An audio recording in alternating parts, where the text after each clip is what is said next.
السلام علیکم ورحمۃ اللہ وبرکاتہ۔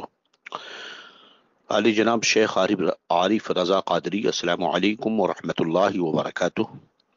ہم آپ کے شکر گزار ہیں کہ آپ نے ہمیں خلیفہ گلزار ملت گروپ پر مالیگاؤں مہاراشٹرا سے یاد کیا۔ اللہ رب العزت آپ کو جزائے خیر عطا فرمائے۔ فقیر قادری گدائے نظامی بدرالدین احمد خان رضوی مصباحی آپ سے مخاطب ہے۔ آپ نے ہم سے یہ پوچھا ہے کہ کیا فرماتے ہیں علماء دین اس مسئلے میں کہ شادی نکاح میں دیوبندی کو گواہ یا وکیل بنانا کیسا ہے؟ محب محترم یاد آوری کا بہت بہت شکریہ۔ آپ کا سوال ہم نے پیش کیا، جواب سماعت فرمائیں۔ بسم اللہ الرحمن الرحیم۔ الجواب بعون ملک الوہاب۔ دیکھیں جناب کی وہابیہ دیابنا پر ان کے عقائد کفریہ کی وجہ سے کفر و ارتداد کا بڑا سخت حکم ہے کہ جو ان کے آداب و کفر میں شک کرے وہ بھی کافر ہے۔ باجماع علماء حرمین شریفین و علماء ہند و پاک بمطابق فتاوی حسام الحرمین کے یہ حکم ہے، اور یہ بھی حکم ہے کہ جو ان کے اس عقیدے پر مطلع ہو اور اس پر راضی ہے تو وہ خود کافر و مرتد ہے۔ فإن رضا بالکفر کفر، کیونکہ کفر پر رضا بھی کفر ہے، لہذا ان سے نکاح پڑھوانا یا وکیل بنانا ہرگز نہ چاہیے کہ مرتد کے پاس تک بیٹھنا شرعاً معیوب ہے۔ اللہ عز و جل ارشاد فرماتا ہے فلا تقعد بعد الذکر مع القوم الظالمین، کی یاد آنے کے بعد ظالم لوگوں کی مجلس میں مت بیٹھا کرو۔ قرآن مقدس۔ تو جناب محترم جب ان کے ساتھ بیٹھنا منع ہے تو خاص دینی شرعی کام میں ان سے مدد لینے کی اجازت کیسے ہو سکتی ہے؟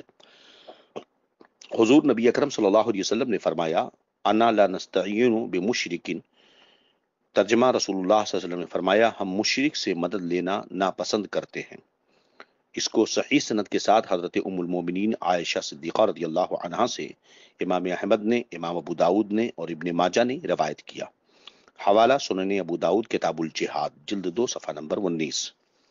لہذا کسی وہابی بد مذہب کو نکاح کا گواہ یا وکیل بنانا جائز نہیں، کیونکہ صحت نکاح کے لیے گواہ کا ہونا یعنی ایجاب و قبول دو مرد یا ایک مرد اور دو عورتوں کے سامنے ہونا ضروری ہے۔ گواہ آزاد عاقل بالغ ہوں اور سب نے ایک ساتھ نکاح کے الفاظ سنے۔ بچوں اور پاگلوں کی گواہی سے نکاح نہیں ہو سکتا۔ مسلمان مرد کا نکاح مسلمان عورت کے ساتھ ہے تو گواہوں کا مسلمان ہونا بھی شرط ہے، لہذا مسلمان مرد و عورت کا نکاح کافر و مرتد کی شہادت سے نہیں ہو سکتا، کیونکہ شہادت میں جو ہے یہ ہوتا ہے کہ اس کی بات اس کو ایک طرح کا اثر حاصل ہوتا ہے جو ہے جس کے موافقت میں جس کے خلاف وہ گواہی دے رہا ہے، اور کافر کو کسی طریقے کا راستہ کسی طریقے کا اختیار کسی مسلمان پر نہیں ہے، لہذا نہ وہ ولی بن سکتا ہے اور نہ ہی نکاح کا گواہ بن سکتا ہے۔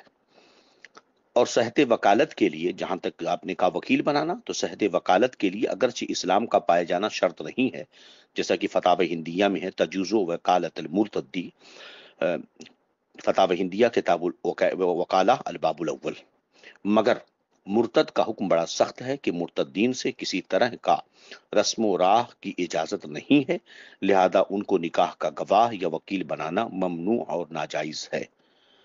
کہ وکیل اگر کوئی نکاح کا بنتا ہے تو چونکہ وکیل جو ہوتا ہے نکاح کا، یا جو آدمی ایجاب و قبول کرواتا ہے اس کا، وہ تو صرف ایجاب و قبول کرواتا، اصل عقد جو ہے لڑکا اور لڑکی، یعنی جس لڑکے کا نکاح ہو رہا جس لڑکی کا نکاح ہو رہا وہ دونوں اصل عقد ہوتے ہیں، لہذا وکیل کا ہو جانا ایک الگ بات ہے، لیکن بلا شبہ وکیل اگر آپ بنائیں گے، شہادت تو کسی صورت میں ہو ہی نہیں سکتی ہے ان کے ذریعہ، لیکن رہا وکیل بنانا، تو اگر وکیل بنائیں گے تو اس میں ایک گنا عزت دینا ہے یا اس کو اہمیت دینا ہے، اور مرتد کسی بھی طریقے کا جو ہے حقدار نہیں ہو سکتا، لہذا اسے وکیل بھی نہ بنایا جائے، اور وہابیہ دیابنا پر چونکہ کفر و ارتداد کا حکم ہے لہذا اس کی بھی اجازت نہیں دی جائے گی، ایسا ہی فتاوی رضویہ شریف میں ہے۔